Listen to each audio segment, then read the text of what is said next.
i7ல 11th generation 32,500 ரூபாய்க்கு தர போறேன் நண்பா.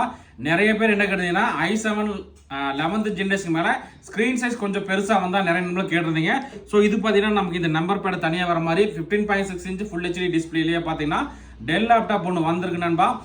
இதோட பிரைஸ் நம்ம தரது 32,500 ரூபாய்க்கு தர போறோம். இதோட கான்ஃபிகரேஷன் என்னன்னு சொல்லிடுறேன். இன்டெல் கோர் i7ல 11th generation 2.8 GHz speed 4 core ப்ராசருங்க. ரேம் பார்த்தீங்கன்னா 12 GB RAM DDR4 32 GB RAM வரைக்கும் சப்போர்ட் ஆகும். அதே மாதிரி 512 GB NVMe SSD 15.6 inch full HD டிஸ்பிளேவோட வந்திருக்கு நண்பா. இதுல ஒரே ஒரு குவான்டிட்டி தான் வந்திருக்கு. நண்பர்களுக்கு ஏதாவது தேவைப்பட்டா வாங்கிக்கலாம். இந்த லேப்டாப்போட பிரைஸ் 32,500ங்க. இன்னைக்கு டேட் பார்த்தீங்கன்னா 5/11/2025 வீடியோ எடுத்துருக்கோம். நண்பர்களுக்கு இந்த லேப்டாப் ஏதாவது தேவைப்பட்டா வாங்கிக்கலாம். ஸோ இந்த மாதிரியான லேப்டாப் டெஸ்க்டாப் தவிர தெரிஞ்சுக்க நம்மளை மறக்காம ஃபாலோ பண்ணிக்கங்க. ஓகே நண்பா, தேங்க்யூ.